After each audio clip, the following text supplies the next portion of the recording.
of books on my TBR that are by authors who I have read something more recently, and I've had mixed thoughts on them.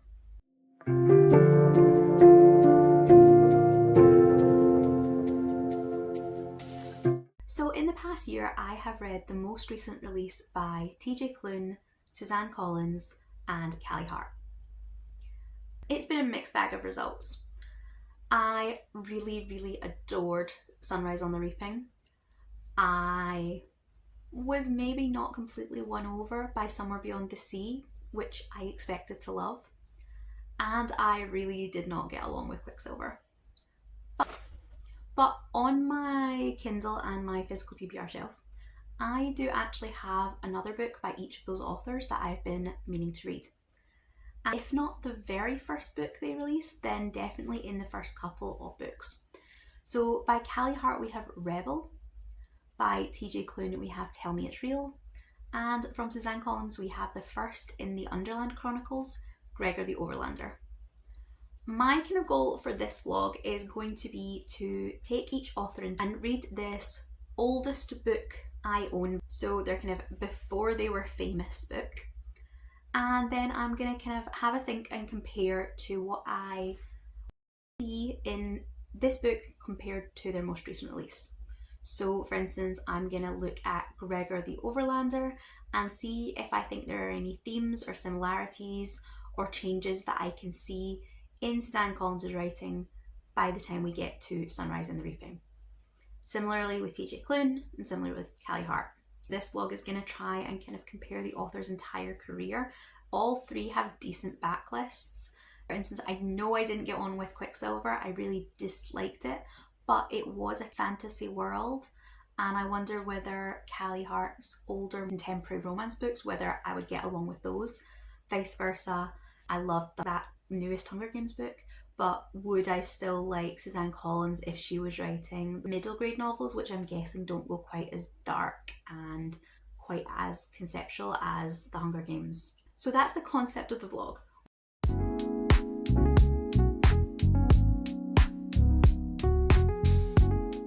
So my plans have changed slightly since I filmed the kind of introduction to this vlog. I had thought that Rebel was the first book in her first series, but it turns out that the series that Rebel is part of and her first series have a lot of kind of overlapping parts, but they're not the same series. The first book in her first series that, as far as I'm aware, is Deviant, which is the first book in the Blood and Roses series. The summary, it does not say much. It does not give anything away. Neither does the cover, really, to be honest. Sloane. I'm not proud of the things I've done, the things I've had to do, the things I've given away, but I'd give it all over again to find her. Even if I die trying, I have to find Alexis. Zeth. She wants me to help her, but I won't. She wants me to save her sister, but I can't. She wants me to be her hero, but I'm not a good man. I am her damnation. And that's it. So there's very little to go on there about the plot. It does have tags with dark, BDSM, romance, dark romance, contemporary. So I really don't know much at all about going into it. It does have a 4.03 rating, which is really good, especially if this was her first novel. That is a great rating. And the number of actual ratings are pretty high as well. I'm thinking it's some sort of maybe like mafia type romance or crime romance or motorcycle romance. It's going to be very different from Quicksilver. This is the one I'm most apprehensive about, partly because of that, but also because Quicksilver was my least favourite of the recent releases, and so I'm a little bit hesitant about this one. So I will have a read and I will let you know how I get on. So I have finished off Deviant by Callie Hart. And the first thing I noticed about this one straight away is how much shorter it is than Quicksilver, which I think the shortness of Deviant and the way it exists within the book series it exists in all feels very relevant and very smart to a kind of debut indie self-publishing author and that kind of rapid release schedule building up a dedicated fan base. It makes perfect sense. So Deviant clocks in at, I think, around about 160 pages, which is obviously massively different than Quicksilver, which is coming in somewhere in the 500 region. I ultimately rated Deviant somewhere between a 2.5 and a 3, which doesn't sound great, I admit, but I do actually think it had a lot of potential, and I do think I preferred it to Quicksilver for what it was. Deviant is the first book in a 6-book series, and I didn't really look, but I assume that they all hit round about that 150 to 200 mark. I can understand for publishing reasons it being split the way it was, but from a writing point of view, I personally would have loved maybe for some of those books to be combined. Deviant was a strange mix of things. It opens with our heroine Sloane. Her sister is missing and she's about to sleep with a stranger so that she can get information about her missing sister. It turns out that this is it's a pointless exercise. She doesn't get the information she needs, and we jump to 2 years later when the man that she slept with turns back up in her life. He's part of a criminal network, but not the ones that have taken her sister. That section there, from the re-meeting Zeke, I think his name is, to the 60-70% mark, was, I thought, really interesting. It had lots of potential. The 60 to end of the book is just, it's an orgy. You could have made this a great book that wasn't just like a good smut book, but was a genuinely good story if you had taken the, say, extra 200 pages that would have made it a fully fleshed out novel setting at the kind of 350 mark, and given those 200 pages to plot, to world building, and to characterization. Kept the smut in it that's in it if that's what you're looking for, and you can still sell it as a spicy and dark romance novel. But I found that the two characters were at their most interesting when they weren't together. I wanted to know more about Sloane's search for her sister. I wanted to know more about her life in the hospital. I wanted to know more about this kind of criminal world that Zeke exists in. And I wanted to know more about the kind of almost sibling relationship that Zeke has with Lacey, who is the reason he turns up in the hospital and re-meets Sloane. All of that was just, there was so much there that I think could have been a really interesting novel, and it felt almost like we just cut away everything that wasn't directly related to getting them into bed and chucked it out the window. Whereas it would have been a really good book with a couple of sex scenes if they had left that in. Now, obviously, I don't know how the rest of the series pads out, and maybe all that kind of fleshing out of those things happens over the course of the 6 books. For what it is, for the kind of the smut scenes, my major issues were that, as I said, the characters were their least interesting when they were together, and they essentially just spouted stilted porn dialogue at each other. And I'm perfectly happy reading it. I like smut books, I like smutty books. This month I read the entire Ardens and Ives trilogy, which is like 1,500 pages, and I had a great time with it. So it's not that I don't enjoy smut and I don't enjoy contemporary romance and I don't enjoy books that have a kind of BDSM theme to them. I just like them when they're done well. And I didn't feel that this one was. The dialogue felt stilted. The characters didn't have any chemistry with each other that I could see. Either sexual chemistry or kind of just a reason that they would want to exist in the same room as each other. And again, I think that could have been fleshed out really easily. There was certainly enough page count to do that. And I just feel like it was a real missed opportunity not to do that. It was interesting and it's an intriguing setup, but the fact there's not enough world building, the fact there's not enough characterization lets it down. And then if you're going to do a book that is 60-70% smut, at least write good smut. And I didn't think it did either.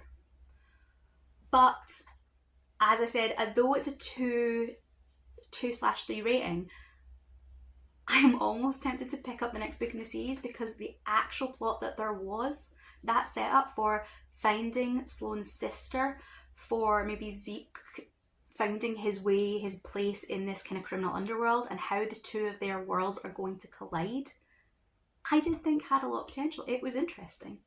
I just didn't think it was executed to its fullest potential, is what I had a problem with.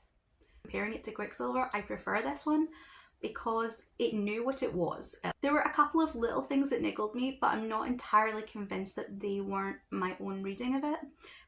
For instance, in the kind of the early section, I took Zeke to be the, I don't know, low to middling level muscle in this organisation, a loyal kind of Rottweiler type of thing.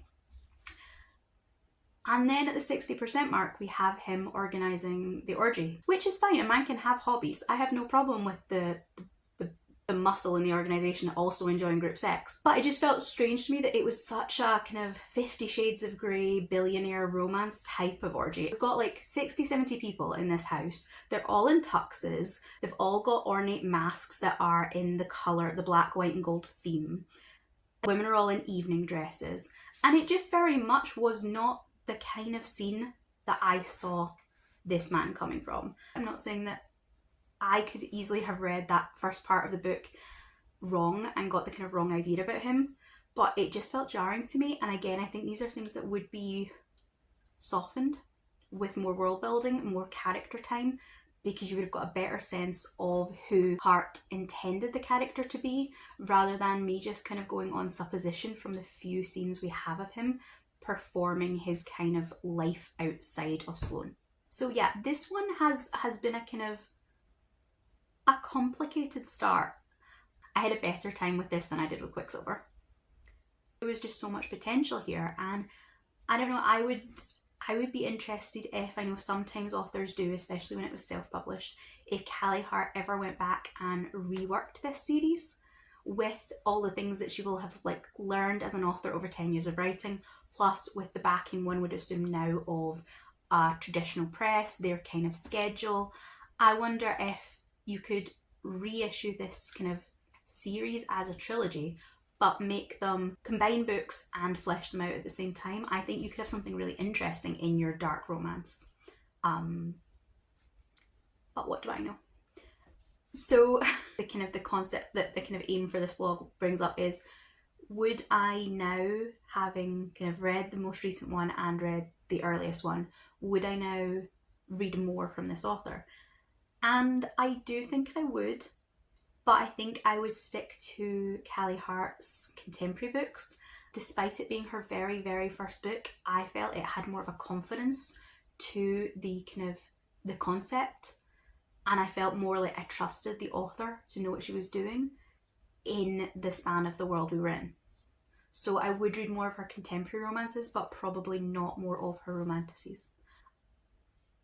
Unless there was some kind of great concept change, and it was the concept that really appealed to me.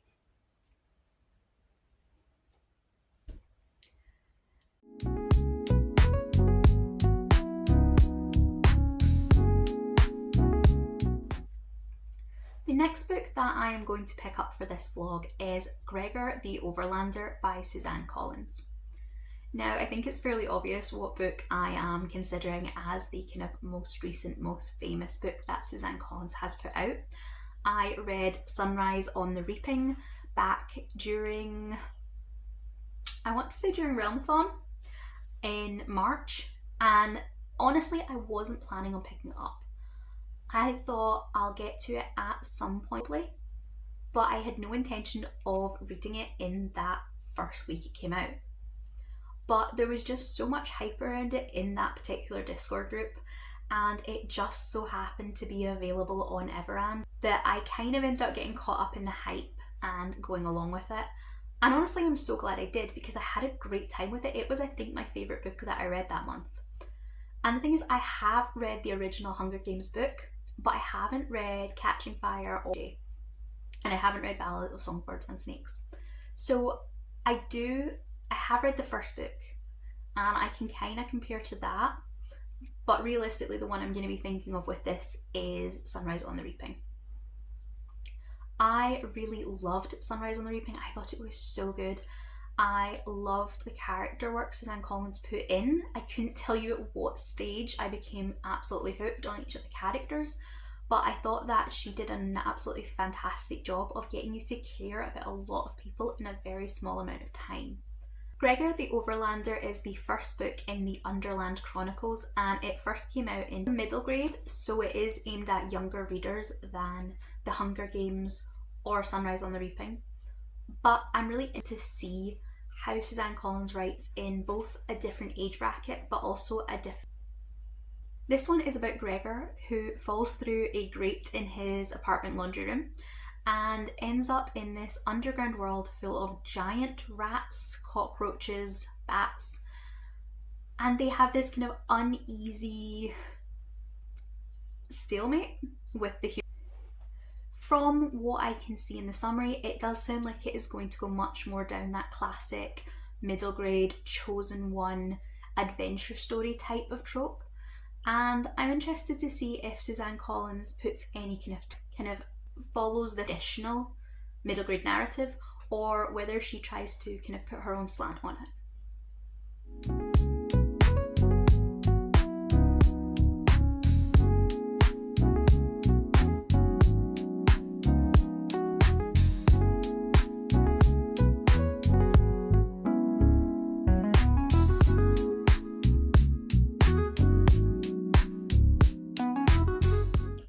Okay, so I am around about the midpoint of Gregor the Overlander. I keep getting confused between Overlander and Underlander. It's Gregor the Overlander and it's the Underland Chronicles. I don't read a lot of middle grade at the moment, so it's had that hill to kind of overcome. And I think it's doing a great job of it. The opening scene reminded me very much of maybe Alice in Wonderland meets Labyrinth. Gregor's little sister falls down a chute in the laundry room and he tumbles down after her, and then he's very much looking out for her throughout the story I've read so far. Gregor is very much that older sibling stepping into a almost parental role. Already I can see not so much Sunrise, which I know I said I was going to do the comparison with, but definitely I can really see, even in that first chapter, I see such clear thematic links with the Hunger Games. We open up on a single parent family where the oldest child has been driven to take on this parental role and does it quite dutifully and without complaint. There's a lot of dedication to their younger siblings and kind of putting their own wants aside to make sure that their sibling is looked after and provided for. In this, Gregor does have two sisters, but one of them is sent off to camp right at the start. And he also has a grandmother, but his grandmother her mind's kind of wandering, so she's not really able to provide any assistance. And because his father has disappeared, his mother is now working full time, and Gregor is responsible for looking after Boots the baby. For our first scene, we have Gregor getting up before the rest of his family and getting on with the tasks that he's taken on himself, which just really reminded me of the scene with Katniss right at the start of the Hunger Games, where she gets up to go hunting and we have a mention of looking after Prim. So I definitely think that theme of family and sibling connection is going to be something that maybe is prevalent in Suzanne Collins' writing throughout. Definitely the parental sibling relationship seems very prevalent, and also the kind of, I don't know whether the missing father is worth mentioning as a kind of trope on its own, or whether that's just what kind of facilitates you getting to create a relationship where the sibling dynamic is so tight because they have kind of no other choice but to look after each other. But it's really interesting. So now I am, I think, round about maybe the 40%, somewhere near the middle. And Gregor has reached the Underland with Boots. They have a little bit of an introduction to some of the characters there. Again, it has this kind of Alice in Wonderland or Gulliver's Travels type of feel, where we're describing the rats as being really, really giant, but I wonder whether Gregor and Boots are smaller. So it's very much like almost maybe the borrowers. And Gregor just wants to get home, which is completely understandable. His mum's going to be home from work soon, he's disappeared, he's taken the baby with him, and he just wants to get back, despite everything he's told. And so at this point, we're still very early on, they try and make an escape attempt. Obviously it goes wrong.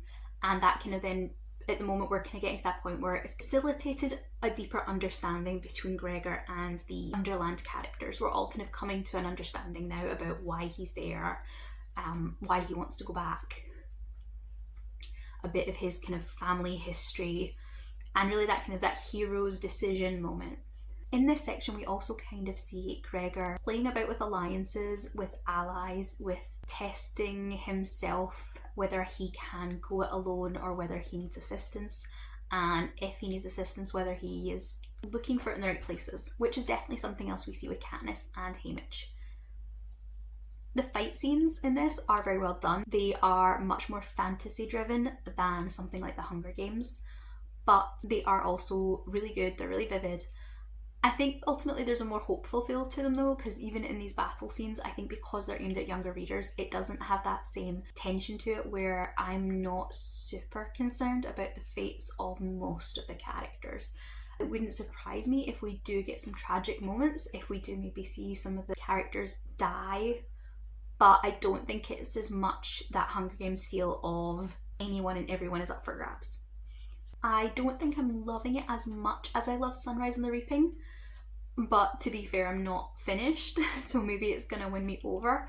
But I also do feel that Sunrise I was predisposed to like it because A, it's in a slightly higher age bracket, which suits me better, and also it's in a world that I was really well established with and was gonna go into probably really enjoying, whereas this one's having to kind of start from scratch.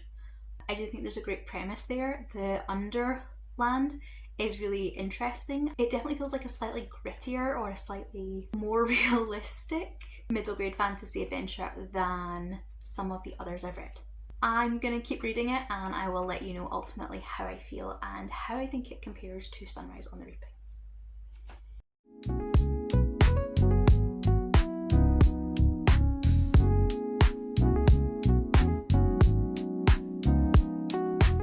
Honestly, I wasn't expecting that much from this book. It is a middle grade and I really haven't been reading middle grade that much anymore. Over the course of reading it, it did really grow on me and I think it is a really good one actually. There are a lot of things in this that I think you can see Suzanne Collins play about with, that maybe she has an interest in, that are going to kind of come more to the fore as we go into the original Hunger Games series and even again as we go into Sunrise on the Reaping. Obviously, as I said, it starts out with some very literal things. The single parent family, the protagonist that is looking after a younger sibling, that sibling dynamic is incredibly important in this book. Gregor and Boots go on their whole adventure together and there's a real kind of sense of caring for each other in that aspect that obviously parallels what we see later with Katniss and Prim. Although Boots is only 2, she does become actually an active member of the quest party. The fact she's there is really important to the allies they're able to make, which they end up needing as the story goes on. Much in the same way, I guess, that at the beginning of the Hunger Games, Prim is essentially just Katniss's motivation, but behind Katniss's story, we do see that Prim is becoming equally important in her own right. She's living her own life as the trilogy continues. So yeah, that obviously was kind of a direct comparison, that it had something that was very similar and a very strong theme. In a more subtle way, one of the things that I really enjoyed about this book compared to other middle grades was the sense of grittiness it has to it. This is partly just because it all happens underground, so obviously darkness is a big thing, but also the thing that we have rats and spiders and cockroaches as our kind of magical creatures. They're not magical creatures, but they talk, they're big enough to ride on, so they're kind of along those lines rather than just being Overland, our world, rats and spiders, etc. So yeah, I thought it was interesting that the magical creatures in this are things like rats and spiders rather than being dragons and unicorns. And it just led this to have a kind of sense of, I don't want to say grim and gritty, but a little bit more kind of unpolishedness than some of our kind of glitzy magical middle grades. And I think that felt a little bit like the Hunger Games when it came out. It was a relatively new dystopian YA, was kind of just kicking off, and it was maybe the kind of slightly grimmer, grittier cousin to the sci-fi and fantasy novels that were big at the time. Then because of the setting, I think the theme that I saw kind of in this was that yes, at first the setting is dark, the setting is dirty, the setting is very unpolished. But as Gregor spends longer in the Underland, he does start to see the beauty in those things. We talk about the caverns where the bats roost, we talk about the spider webs, and you start to see this kind of beauty under the surface hidden within this slightly scuffed up, icky world. And I think there's a case to be made for saying that that idea Suzanne Collins then flips on its head and plays about with in the Hunger Games, where we have the opposite in that this is finding the beauty in something everyday, something that's maybe looked down upon, whereas in the Hunger Games we have the beauty of the capital and the kind of elegance, the high society, and Katniss is looking under the surface to find the kind of rotten interior underneath Panem, underneath the capital, underneath that society. I also think that there's maybe an interesting comparison to be made between our 2 or 3 protagonists, Gregor, Katniss, and Haymitch to an extent. I remember back when the Hunger Games first came out, it had its explosion of popularity. And then, as always, when there is something popular, there is a backlash.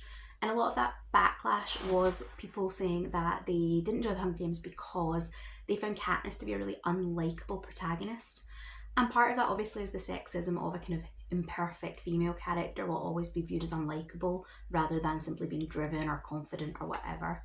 And I think that has maybe changed in more recent years. Katniss is now viewed as just being very competent. She's maybe not overly emotional, but that's not necessarily a flaw in her character the way it was at one point presumed to be.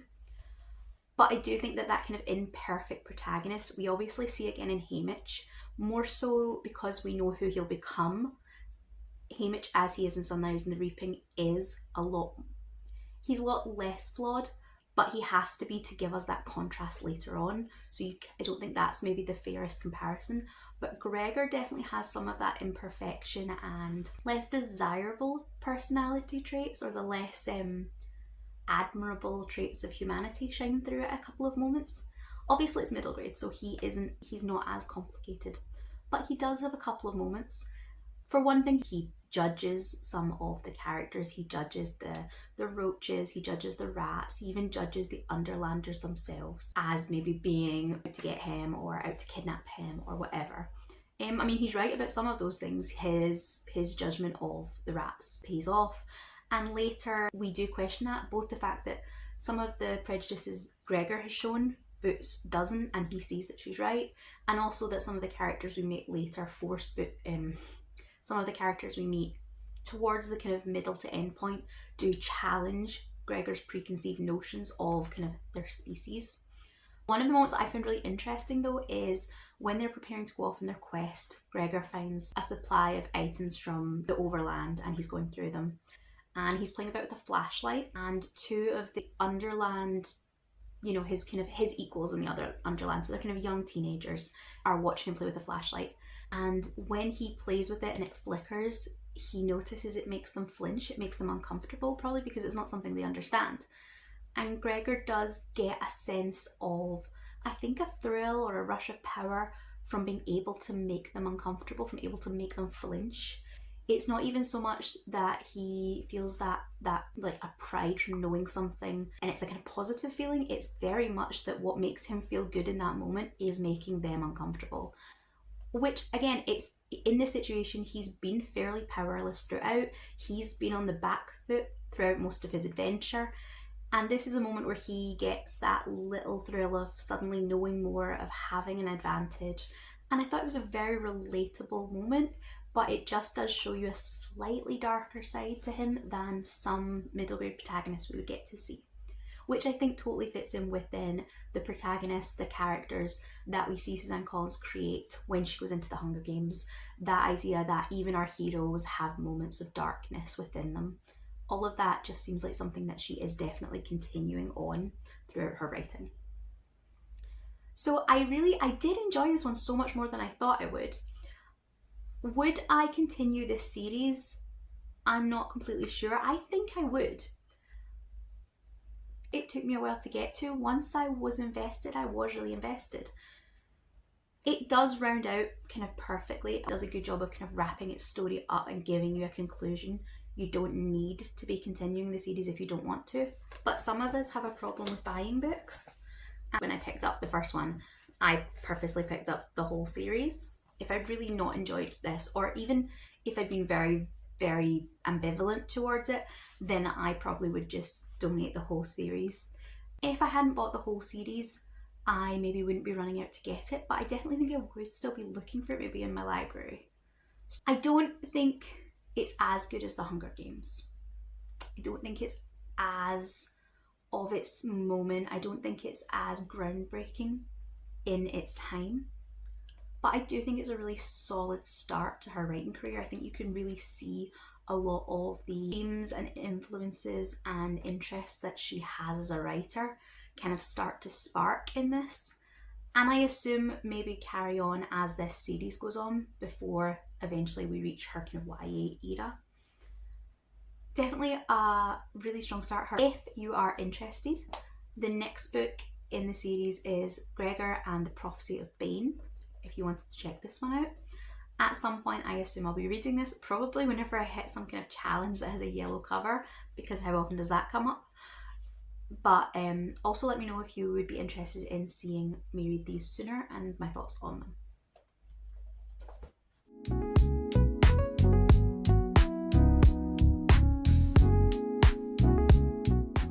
The last book that I'm going to be picking up for this vlog is Tell Me It's Real by T.J. Klune. This is an adult contemporary romance that first came out in 2013. I've read a lot of T.J. Klune books, and some of them have been hits and some have been misses. As far as I can tell, this is one of his earliest, if not his very first book, so I'll be really interested to kind of compare it to the different ones I've read along the years. Obviously, the most famous and actually the kind of series I read most recently would be Cerulean Sea and Somewhere Beyond the Sea. I read House on the Cerulean Sea when it first came out. I've reread it since, and I think both times I've given it a 5-star. I absolutely love that book. Somewhere Beyond the Sea, I didn't have as great an experience with. It's not that that's a bad book, I just don't feel like it added anything as a sequel, and it didn't really feel necessary to me. In that kind of sphere of the more recent traditionally published books that Klune's put out, they've definitely been the hits. I also really enjoyed Under the Whispering Door. I thought it was a very quiet book, but a really emotional one. But I didn't get along with In the Lives of Puppets. That one I just didn't enjoy it. For Klune's older books, I have read a selection. Some of them I have enjoyed and some of them I haven't. I tried Brother Song back when it was self-published, and that one just didn't work for me at all. Whereas I absolutely ate up the Tales of Verania series that starts with The Lightning Struck Heart. That is a kind of comedy, epic fantasy full of really adult humour. And it's very different from this kind of cozy found family vibe that Klune has developed in his more recent books. So I'll be interested to see whether Tell Me It's Real has that same vibe as the books I know from his self-publishing era, or whether there are hints of the kind of thing we would see come through in Cerulean Sea right back then. This is probably the book in this vlog that I am the most looking forward to, because it's somewhere in this kind of nebulous void. I've read so many of his books across the years that it'll be really interesting for me to see if I can kind of figure out where in his writing style my interest lies.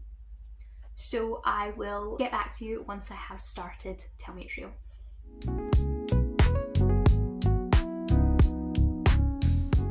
So I finished Tell Me It's Real by T.J. Klune, and I had a great time with it. It is on the shorter side and it is a contemporary romance, but it also tackled a couple of deeper themes. We definitely looked at family, different kinds of family, families that are supportive of their queer children, families that are not.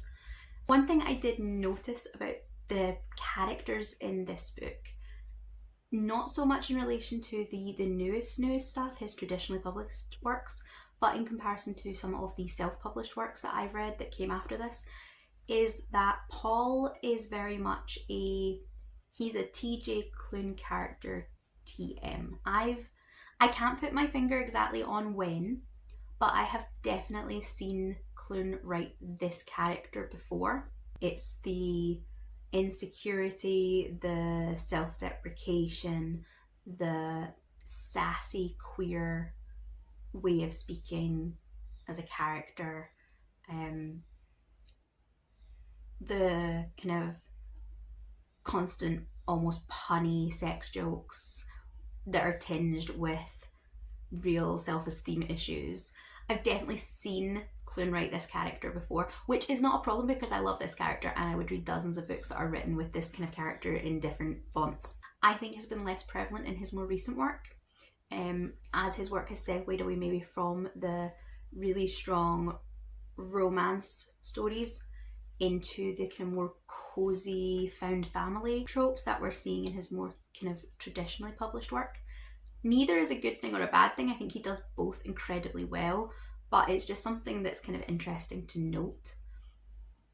Personally, for this book, I think I prefer this TJ Klune's writing in this style in a very broad category. Obviously, I love Cerulean Sea. 5-star for me. I've read it a couple of times. I also loved Under the Whispering Door. I thought it was a just beautiful look at grief. I enjoyed Somewhere Beyond the Sea, though I wasn't sure I felt it was completely necessary. And I wasn't a big fan of In the Lives of Puppets. But so for his traditional books, I have really enjoyed them and I don't have any problem with that. But personally, I think I enjoy more the books that he wrote when he was self-publishing. Not because they're self-published or traditionally published, but just because those tended to be voicier, they were funnier, but it maybe doesn't have quite that kind of cozy, soft feeling that his newer books do. I can totally understand why his newer books have that to them. I've seen him talk, and there's definitely, in the talk he gave, he talked about the current kind of political climate and the need for queer joy and there being someone there to hear your voice and to listen to you and to see, you need to be able to see yourself in fiction and that everything's kind of gonna be okay. A lot of queer people need at the moment. So I can completely understand why his writing has just taken up more of, I don't want to say the cause. His books now maybe contain more broader themes. They maybe are making more of a point. Obviously, all books are kind of political in their way, but I do think his more recent work is more kind of overtly political.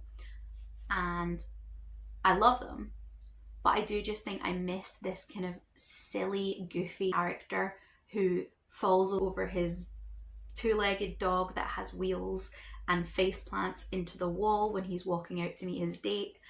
His growth over the time, he's taking in more complex issues now and he's able to reach a broader audience. We're talking about more themes of acceptance, of grief, of being different, of all these kind of big overarching themes rather than just telling a romance. And I do think maybe the writing has polished up over time as well. Families are definitely important throughout his writing. The found family in this is important in the sense of Paul and his best friend Sandy are very, very connected. And I would say Sandy is almost as important a character as the love interest. If we're doing comparison for Somewhere Beyond the Sea and Tell Me It's Real, Tell Me It's Real was my favourite. Even if I had loved Somewhere Beyond the Sea, I think I would still prefer Tell Me It's Real. I just enjoyed it more. I enjoyed the voice, I enjoyed the characters, and I had a really good time with this book. If we're comparing Tell Me It's Real to, say, Cerulean Sea, then I'm not as sure. I really enjoyed both. I really loved them. They're both very different books, and I don't know that I could come up with a choice between the two. I would say that I imagine Cerulean Sea is probably the better written book, and it's also probably the book that would appeal to the most readers. But I still have a real fondness for this one.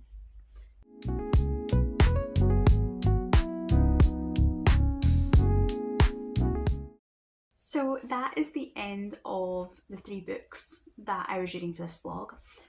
And what have we learned from this experience? Pretty much nothing, which is fine. I have learned that I maybe don't not like Callie Hart's writing. I don't like Quicksilver, and I wouldn't say that I liked Deviant, but I definitely saw potential in it. And maybe then somewhere in that extensive back catalogue, there might actually be a book I would enjoy, because I definitely saw elements in Deviant that I could have enjoyed. Suzanne Collins was she's a faithful friend in terms of books. I thought I would enjoy her book, and I did.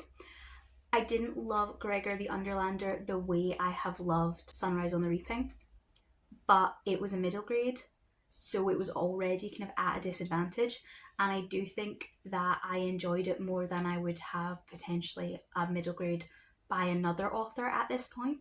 There are middle grades I love, but I've just not been in the mood for them lately, so I do think that that was still an achievement on its own. And yes, I already owned all 5 of the Gregor the Underlander series, but it was a box set from the works, so it wasn't that expensive, and if I hadn't liked Gregor, I wouldn't have a problem unhauling the whole box set, and I do think I'm going to continue with it.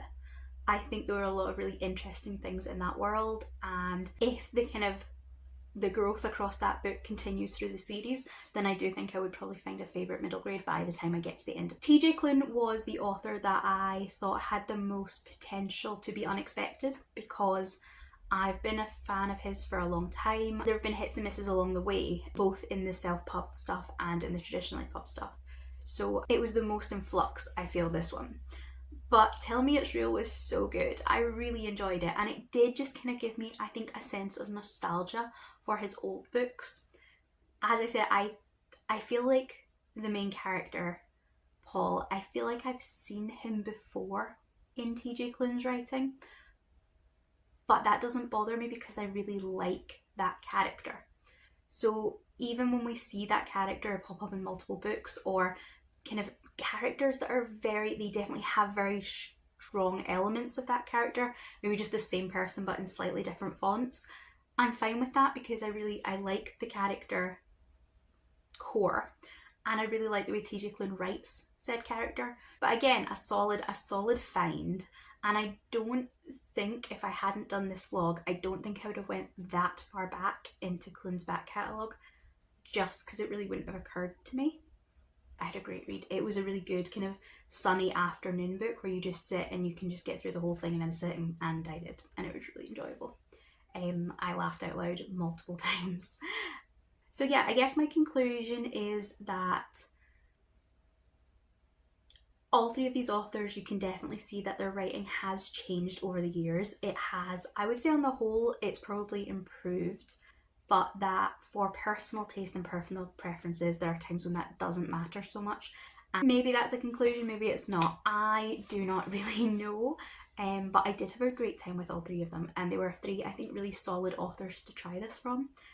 I would really like to do this again, probably, but maybe with authors I haven't read anything from. If you have any suggestions of authors that have a really long-ranging career, so like at least 10 years, and have had kind of books right at the beginning and right at the end that you think I might be interested in, then definitely let me know in the comments, and I will see about maybe trying to investigate doing something like this, but even more objectively, maybe, because I wouldn't know anything about their newer books either. Let me know. If you have read any of the 6 books mentioned in this vlog, tell me your thoughts. Have you read the back catalogue, and what do you think of them in comparison to the newer releases? Do you think that the books have improved over time? Do you think that some of the hype has maybe negatively affected either the writing or your opinions of them? And if you have absolutely nothing else that you want to say, then just let me know you were here. Leave me a rat emoji. Do we have rat emojis?